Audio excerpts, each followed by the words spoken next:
Kerabat karena musaharah anak tiri, anak yang anak baklakor lain yang dimel le rumah tanya yang temu kahwin kedua, tu bukan ahli waris sedekat apapun.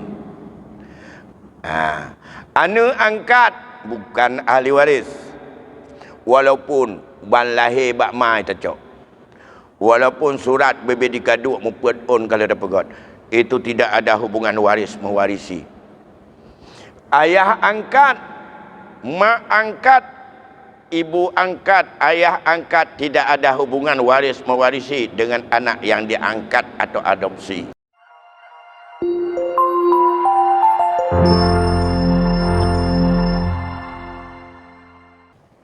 Bismillahirrahmanirrahim.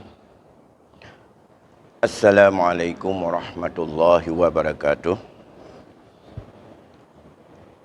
Alhamdulillahi rabbil alamin. Wa bihi nasta'inu ala umuri dunya waddin.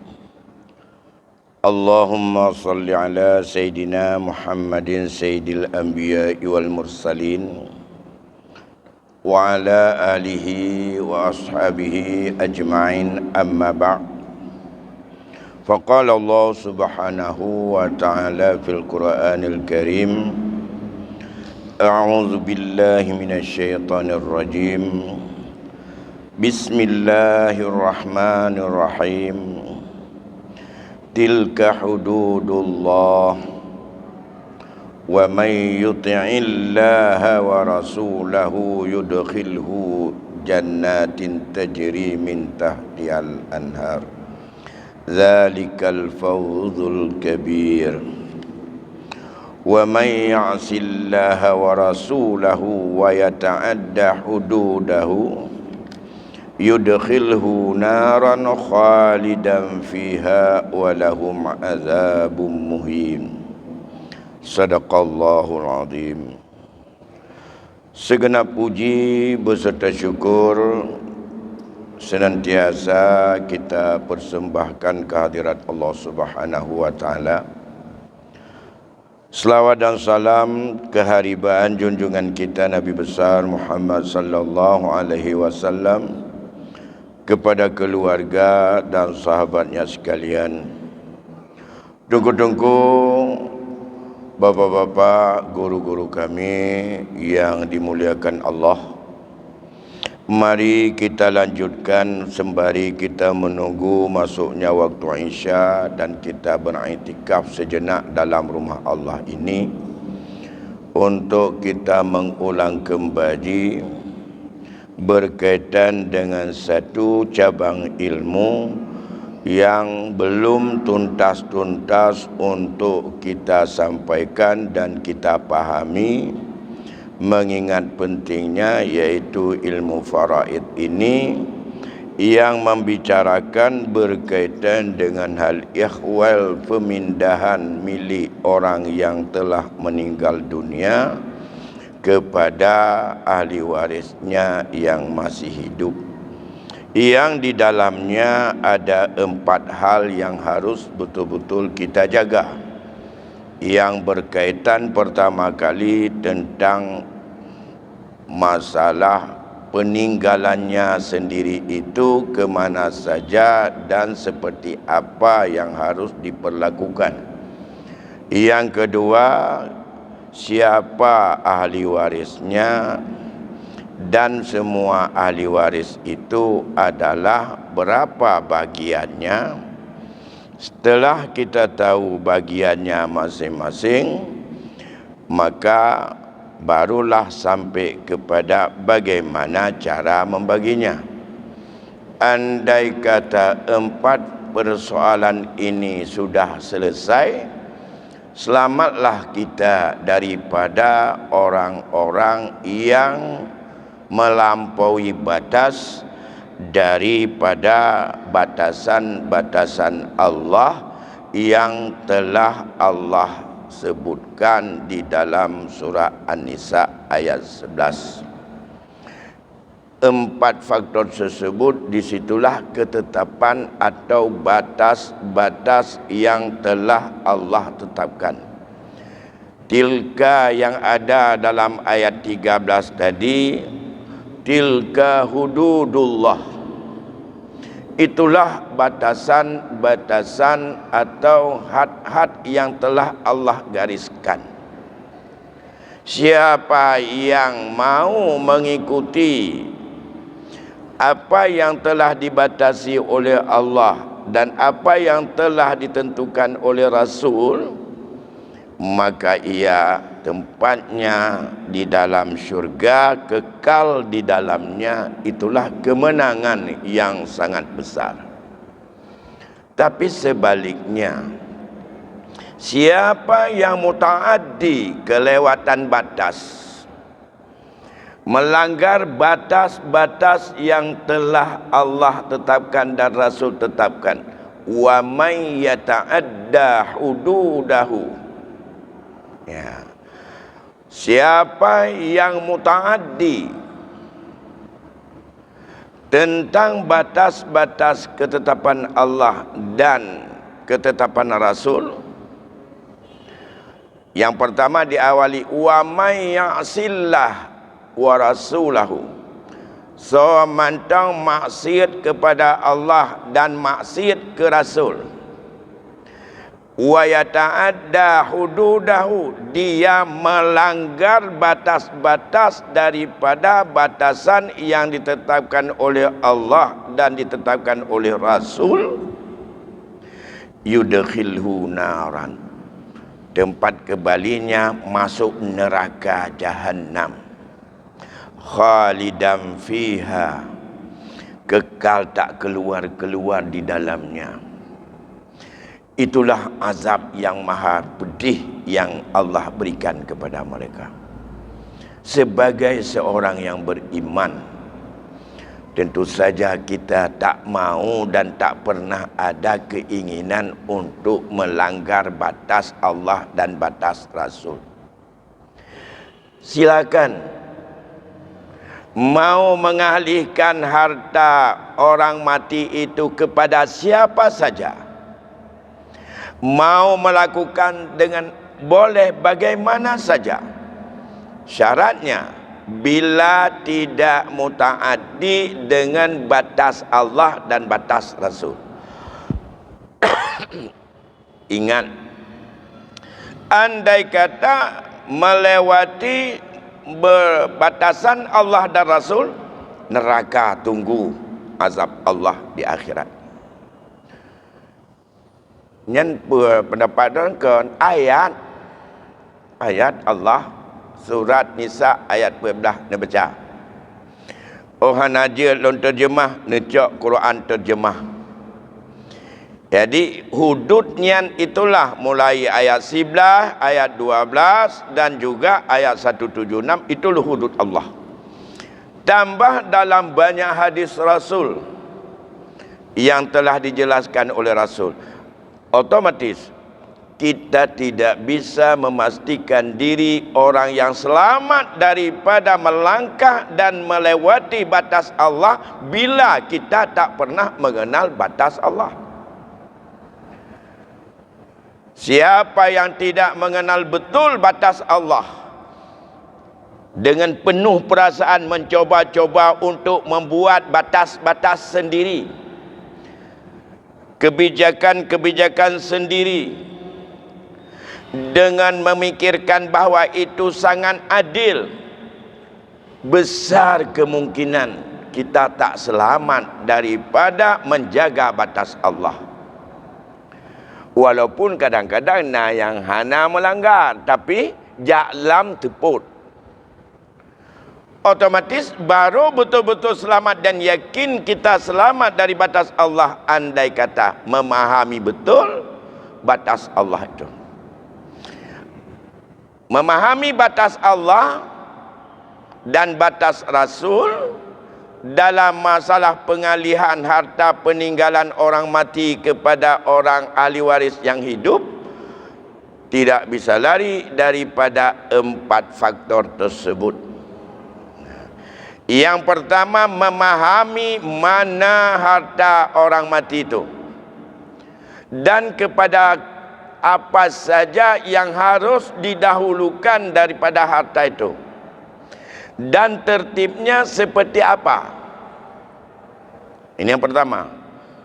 Tidak bisa kita pertanggungjawabkan asal mati ke loan anak nyan kan urusan loan ai tanggungjawab ke nyan nyo lagi nyan kepada Allah kan.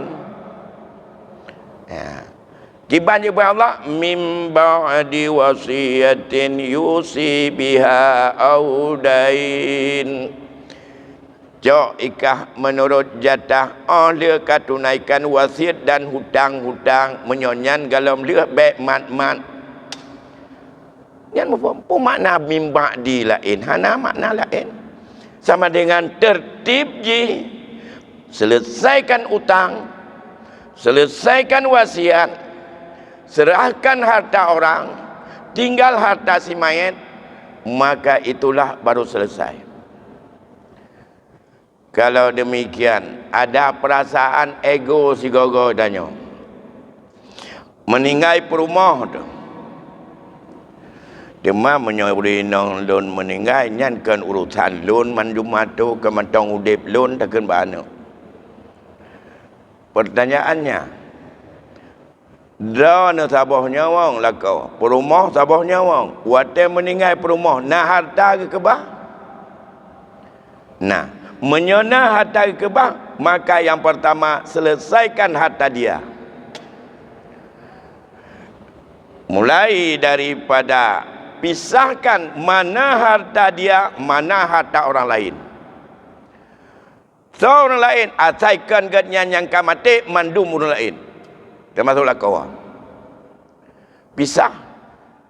Menyapa lebek melanggih dengan batas Allah. Menyapa lebek payah jak lam teput. Mana harta? Oh, dia tidak punya harta apa? Apa-apa tidak ada. Enggak apa-apa. Berarti harta kita nyawa mendum yang udip. Pertanyaan, orang yang meninggal itu ada harta yang ditinggalkan? Ada. Kemudian apakah harta dia itu ada bercampur dengan harta orang lain? Bercampur. Kalau bercampur, sekarang pisahkan. Walaupun ngan lako mencampur. Menyo sama-sama udip, jeut nyan lako, nyan perumah, tamu udip-udip. Menyo kamati, nyo hanali hubungan antara orang mati dengan lako. Di urang inang menyo mati lako, dia mengkawin lain. Di urang lako, menyo mati perumah, piam kawin lain.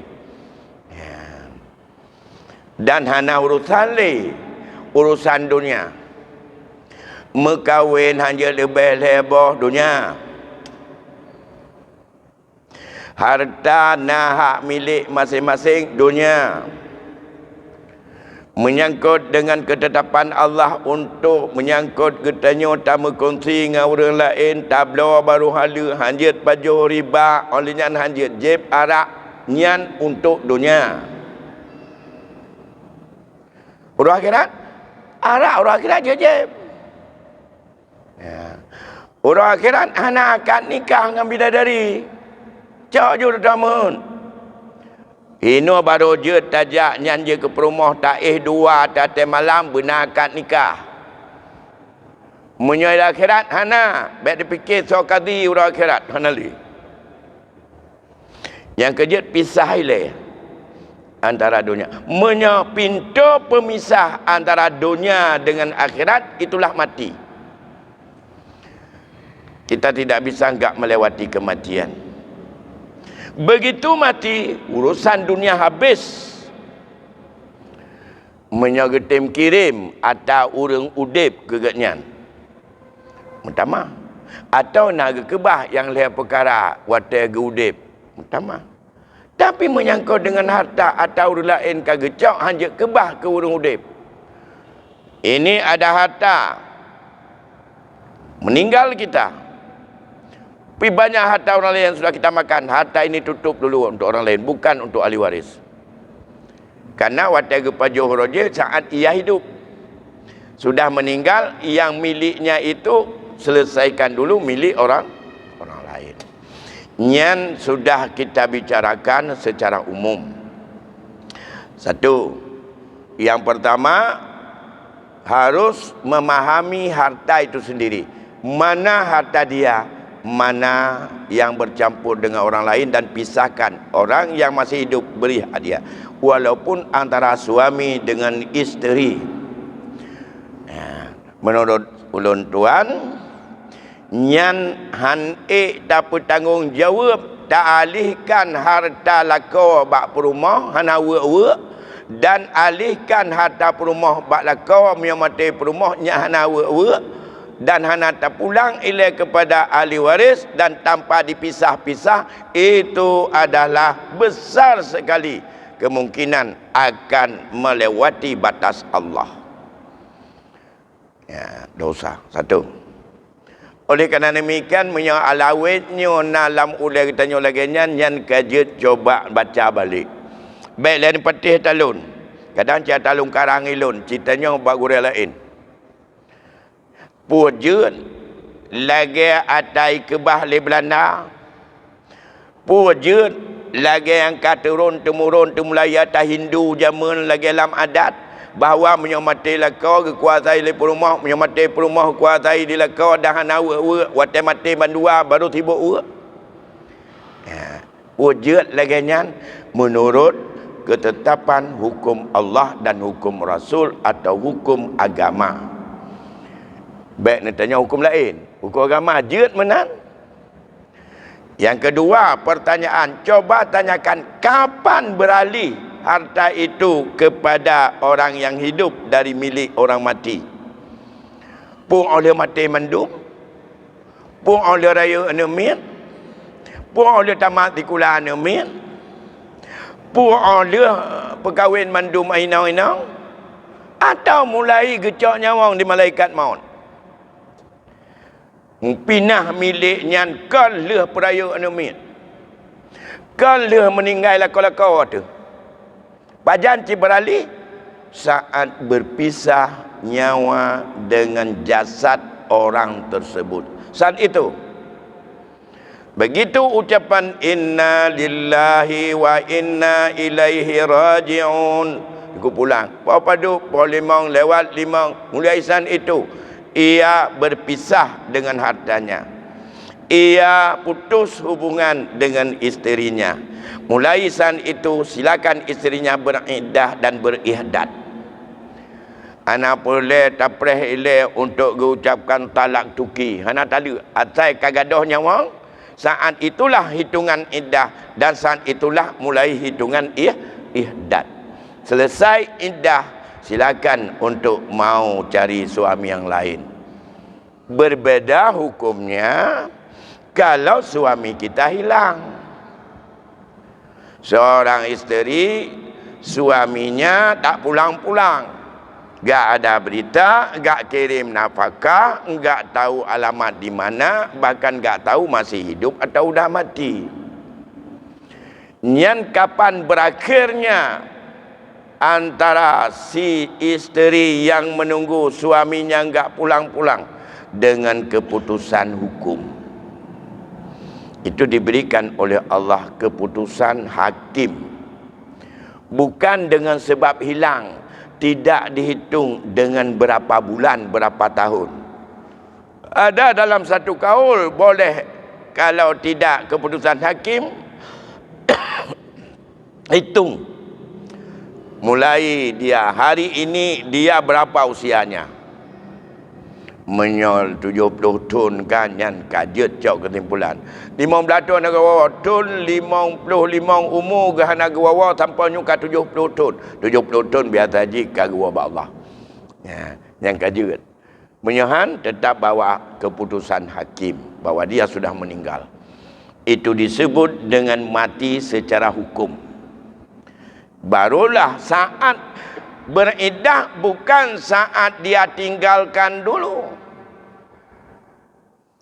Kapan juga dia beriddah? Saat tanda tangan hakim memutuskan bahawa dia secara hukum sudah meninggal. Saat itulah dihitung iddahnya ke depan. Habis iddah baru boleh dia untuk kahwin dengan laki-laki lain. Lantas kita tidak mau itu. Ai tak preh-preh. Bayah tepi kajian menan. Baurun tuha pi kanyo menan. Padutun kalimau mdatun hana ge wawa. Napakah hana ge jo ge wa pi hana. Nyo menan ku apasah ejeut. Ai lah pasah. Karena lakau tu hana ada dupu meninggal pukon. Karena hana berita. Dan tak ada cacat untuk pasah yang seperti itu. Kalau demikian, kumu kawin juga buku preh terima kali mau belatun hana tapunan apakahan baik lahir tan batin tan. Preh hana umpu preh nyom menang kumu kawin lain. Bedah tamu kawin. Hana sah kawinnya. Munyo hana sah, maka dua hana sah. Na anu mian hana sah. Dumpu-dumpu hana sah. Menyamana hana beda jauh medan dengan mengkawin laginya. Hana beda. Ya, yang nanti hukum. Beda dengan syubhat, yang enggak syubhat aturan hukum seperti itu. Ya, ini menyangkut dengan mafkud. Makanya saat berpisah jasad dengan tubuh saat itulah hitung mulai bicara menyangkut harta si yang meninggal dunia. Mulai yang pertama, pertanyaannya, yang wajib bak getanyo ahli waris. Toh harta orang yang meninggal, mana yang harta bukan orang yang meninggal. Kalau masih hidup sama-sama enggak apa-apa campur-campur. Begitu meninggal satu, wajib untuk memperjelas mana yang kalau ada harta bercampur.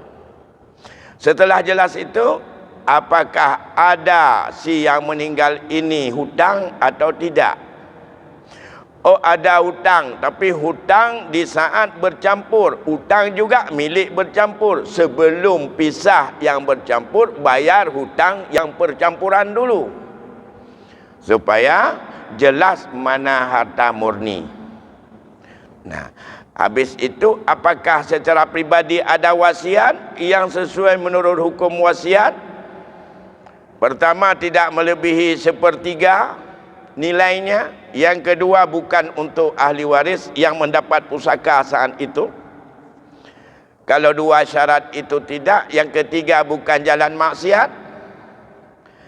Nah, maka ambil dulu. Setelah selesai hutang, ambil itu. Baru tahu berapa tinggal. Dan itu berapa tinggal.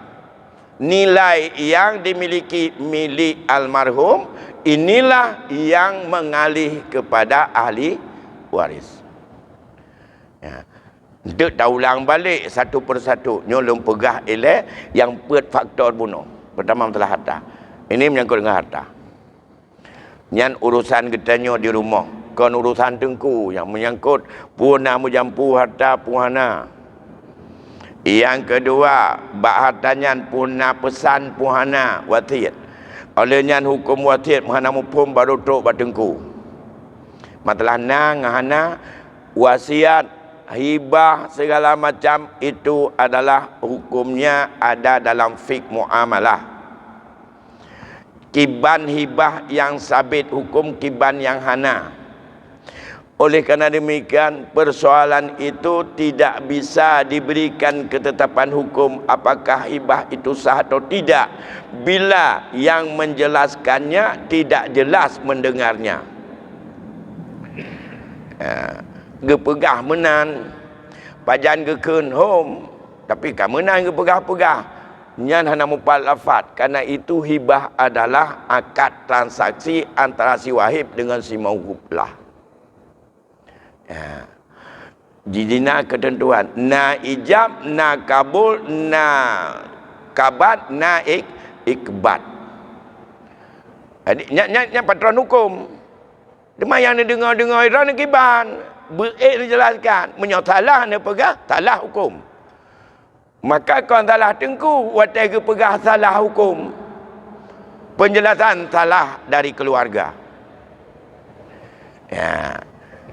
Jadi atau Kalau susah untuk dilihat, bina ahli waris yang ada hak warisan mendapatnya, sepakat memang itu sudah dihibah. Sudah. Itu kesepakatan. Apakah sudah ijab, sudah kabul, tidak, itu tidak tahu kami. Kapan itu? Setelah meninggal orang yang meninggal.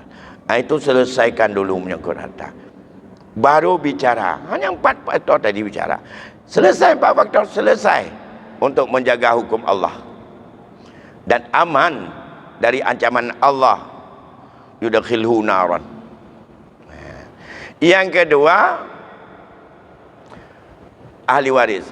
Kepada siapa beralih? Kepada ahli waris. Ya, kepada siapa ahli waris? Ya. Baik secara mujmal maupun secara rinci. Baik dalam keadaan kondisi umum maupun dalam kondisi tertentu. Ya. Karena di situ menjadi ahli waris secara umum banyak. Tapi secara khusus dengan kejadian yang ada, banyak sekali yang kadang-kadang tidak, dia itu tidak menjadi ahli waris dalam kasus-kasus tertentu. Misalnya ahli waris seperti yang pernah kita sampaikan, saya ingatkan kembali, nanti kita ingatkan, ada dari sebab karena kerabat. Sebab kerabat ini ada 3 di dalamnya. Ada zawil furud, ada asabah, ada zawil arham. Karena hubungan kerabat. Yang kedua karena hubungan perkawinan suami dengan isteri. Bila saat meninggal mereka majlis suami isteri, mupisah dengan kematian, atau sedang dalam talak raj'i dan belum habis iddah. Ada sebab karena pemerdekaan budak. Dan sebab yang ketiga ini mungkin tidak ada lagi sekarang. Nah, 3 macam dari karabat ini enggak masuk lain nih. Yang karabat. Karabat yang disebut karabat ada hubungan nasab antara orang meninggal dengan orang yang masih hidup. Apakah itu hubungan nasabnya karena keturunan atau hubungan nasabnya karena rahim? Hubungan karung bahasa kita. Itulah zawil arham. Karabat karena pertemanan. Nyan hana hak pusaka. Karabat karena ngon. Ya, seperjuangan. Hana pusaka.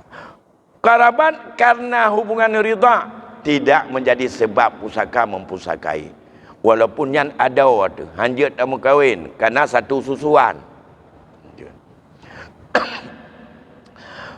Karabat karena musaharah, adik ipar hanjut tak kahwin, matuan hanjut tak kahwin, muhrim, tapi dia bukan ahli waris. Karabat karena musaharah, anak tiri, anak yang anak bak lakor lain yang di mel le rumah tanya yang temu kahwin kedua, tu bukan ahli waris sedekat apapun. Anak angkat bukan ahli waris walaupun ban lahir bak mai tacok, walaupun surat bebe dikaduk muput on kalau ada pegot, itu tidak ada hubungan waris mewarisi. Ayah angkat, mak angkat, ibu angkat, ayah angkat, tidak ada hubungan waris mewarisi dengan anak yang diangkat atau adopsi. Itu tidak ada semua. Jadi menyonyang kata koh ngak mekri. Di saat kita dekat hubungan dengan anak tiri, dekat hubungan dengan anak asuh, dekat hubungan dengan anak ridha macam-macam sebagai muhrim, ataupun dengan sebab musaharah karena adik ipar macam-macam, ingat itu bukan ahli waris. Kalau wasiat mutlak sah asal tidak lebih sepertiga. Jalannya kalau sayang saat ini kita sayangi. Kalau tidak berani berikan dalam bentuk hibah, berikanlah dalam bentuk wasiat dan sah untuk dia. Karena dia bukan ahli waris dan tidak menentukan persetujuan orang lain. Dan itu harus didahulukan dulu sebelum harta itu diberikan kepada ahli waris.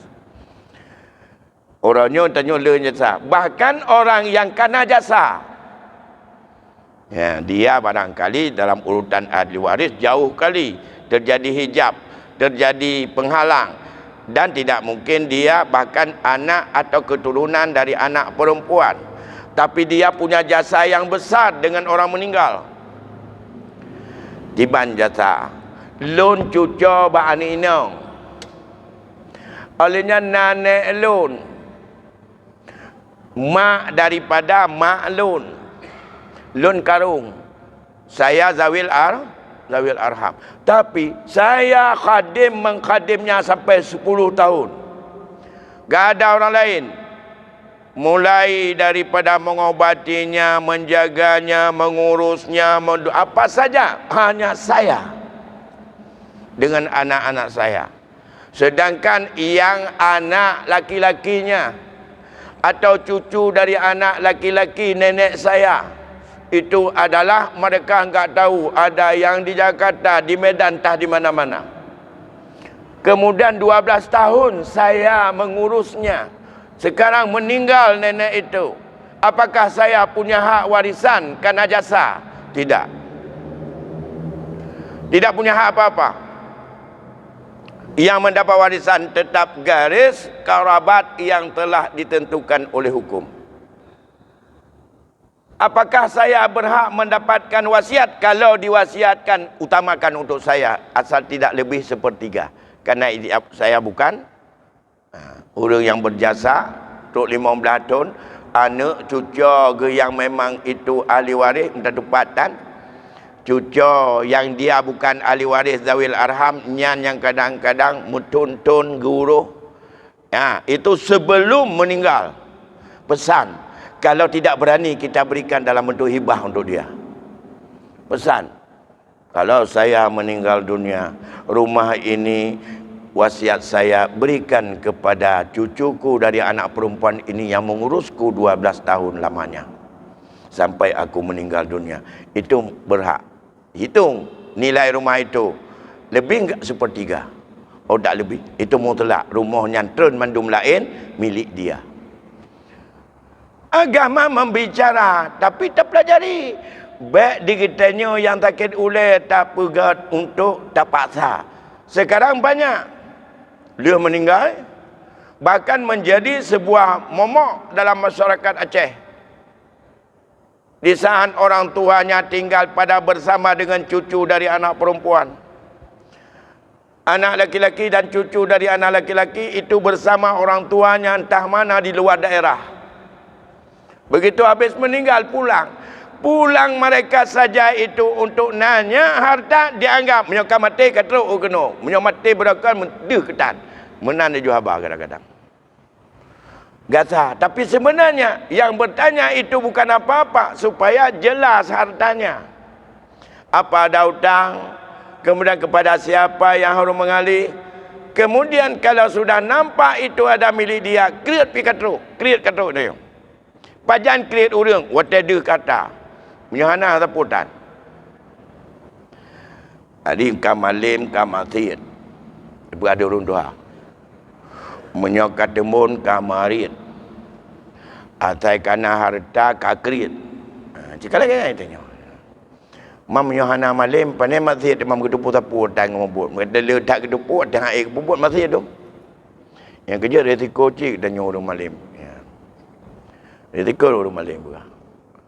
Jadi kalau kepegah di Nazam dalam Imam Syafi'i, urang malim yang hana kepubut lagi ilmiah awal getnya keculak dalam neraka segala kafir yang termah patuh. Udah kira. Imam nyomenan baik dah tepuk, hana ada tepuk lebih bahaya. Dalam kahlam tepuk lagi apa bunuh?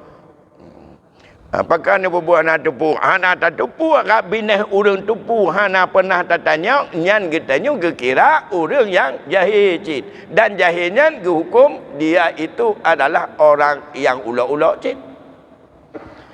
Begini. Masalah warisannya anak boleh tak tanyong. Tak tanyong tak letak masalah. Tak mau buat aju lagi dia kata tanyong kau masalah. Putapat aju anak-anak madum nyobek katanya bangun awi apa. Menyo mati-mati lon lagi nyok ke pelaku. Katanya bagainya letak pun masalah dengan dia tu. Lagi nyokah lagi kuat ilun. Janganlah mati ke. Aku petu. Nyok ajak bangun awi letak masalah tu lebih tanya. Nyangka urang nak ketanya anak watai ke buat salah nyan kiban nyan ganyan jahil tapi jahilnya itu jahil taksir namanya. Jahil taksir tidak dimaafkan atas kejahilannya. Persis kita salat tidak betul, ayat tak betul kita baca, Fatihahnya enggak bagus, tata cara untuk salatnya rukunnya enggak jelas, kemudian dengan syarat dan rukunnya enggak tahu, tapi kita tinggal dalam getik ulama. Buat hanam tahu tajuk pi atas malam. Mutapat hantar tanya, tamu buat ju kada pergi malam ro tajuk. Padahal letak yang batal sembahyang metong 20 macam. Alah. Zaman kan hana tepu pun masalah sembahyang tak biasa. Jadi persoalannya cukup banyak. Ragu saja apakah saya bubar salat atau tidak. Andai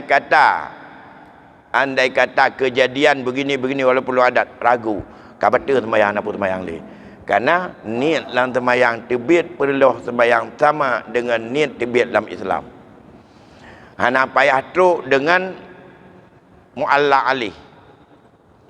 Irau dekun nyo singoh irau ku rencana ka ke. Aku fikir lah Islam nyo singoh baku gaisai ke dia saja 3 rong je mentong nanti di. Hebat tak ji berabau tapat rong 3 rong mentong. Nyan malam nyan ganyan kata biar dalam Islam yang kon singoh walaupun rencana singoh. Menyo semayang nyo entuk menyo tengah semayang terjadi kiamat nyo kudulah semayang ro. Nya napa semayang jo watan niat yang kadalah semayang. Galau nak semayang kadalah semayang. Yang batal-batal demikian anak berada mono dah mau buat juga lagi dah. Nyan dikira digetanyo jahil taksir. Menyo jahil digetanyo karena diuh dengan ulama atau baru tamu Islam. Yang apa mah? Nyo menancit. Hana ada yang tanya, bahkan ada tanya. Menyo katanya kau masalah tu. Kamu jujur je menang kerau ke. Ya, kamu jujur. Kau bayar kau. Jut tetapi aturannya baik mupok. Le jalan yang baik mupok. Asal hana tabrak dengan ayat Allah, hadis Rasul, jalan terus. Imam yang hana taturi ayat Allah, hana taturi hadis Rasul. Kiban yakin hana tabrak. Berarti dia jawab jalan raya. Nyan garis toh garis dong toh garis jak toh garis wir toh garis una hana depan. Alah tajak aju. Kiban yakin tiba-tiba tajaknya hana tetamong dalam garis gop. Tenang kaitannya hana terturi garisnya. Ini masalah. Udah. Bicara dengan yang kedua. Ini hudud Allah, ahli waris. Tentu saja. Misalnya, semua ahli waris kumpul semuanya. Yang tidak terhalang dengan halang hirman hanya 5. Siapa? Ayah, ibu, isteri, anak laki, anak perempuan. 5. Lain semuanya terhalang.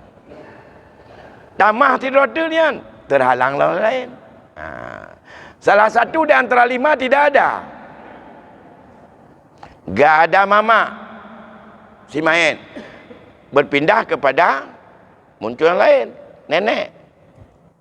Dah ada ayah, berpindah kepada kakek, saudara. Tidak ada anak laki-laki, berpindah kepada cucu dari anak laki-laki. Menang ke? Mereka itu adalah wajib kita ketahui. Semua ada, hanya 5 yang dapat. Yang lain semuanya terhalang gugur. Yang terhalang bila ada diwasiatkan sah wasiatnya. Karena dalam posisi itu dia bukan ahli waris. Karena dia tidak pendapat jatah. Karena dia terhalang oleh ahli waris yang lain. Maka menyayang ke cucu karena mantong anak. Sekarang kita tahu karakter anak kita memang pelit dan tak sayang kepada keponakannya. Tak apa-apa.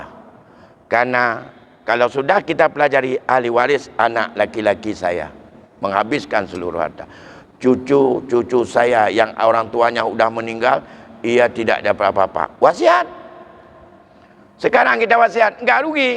Karena wasiat itu bisa dibatalkan oleh orang yang berwasiat. Karena tidak bisa permanen wasiat itu. Membatalkan wasiat tidak mesti dengan ucapan. Saya berwasiat satu kebun untuk cucu saya. Saat kita wasiat, dia bukan ahli waris.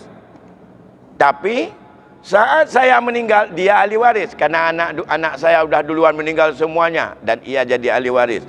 Maka wasiat ini batal. Karena dia ahli waris, kecuali setuju semuanya. Atau sebaliknya, ini adalah cucu saya. Saat kita wasiat, ia bukan ahli waris. Dan begitu kita meninggal, ia tetap bukan ahli waris. Karena masih ada ahli waris yang lain yang akan mengambilnya. Ia punya hak mendapatkan wasiat itu. Sebelum meninggal kita butuh uang tanah yang kita wasiatkan. Bodoh tak cok, hana pegah-pegah. Ambil tanah ini, cari toke, jual. Dah tanah sekret. Ya. Hai kalian tahu wati kalau berpindah masih dalam tangan kita. Na tanah lipat sekret. Nyu puletak kena jauh peneng kena obat. Ne belau. Padu pium 200 juta. Oh kajet. Apa belau. Menjual wasiat itu sama dengan kita telah mencabut dari wasiat itu. Tidak ganti. Tanahnya kalau wasit, jinu kalau belau. Kalau meninggal kalau belau, berarti wasiat itu sudah dibatalkan. Tidak ada ganti yang lain, tidak ada. Karena ini yang kita jual, ini berarti sudah kita batalkan daripada wasiat itu. Begitu hukumnya. Apa susahnya kalau demikian berwasiat? Karena bila nanti butuh, kita masih bisa untuk membatalkannya dengan jalan kita jual atau apa saja. Ya, itu berarti sudah membatalkan. Dengan kita tasarufkan barang yang sudah kita wasiat, berarti kita membatalkan wasiat itu. Nampaknya waktu Isya sudah masuk. Jadi sampai di sini dulu, insyaAllah di lain kesempatan kita lanjutkan kembali. Mari kita menjadi hamba Allah yang kita tidak terjebak kepada hal-hal yang melanggar daripada ketetapan Allah. Lebih kurang saya mohon maaf. Assalamualaikum warahmatullahi wabarakatuh.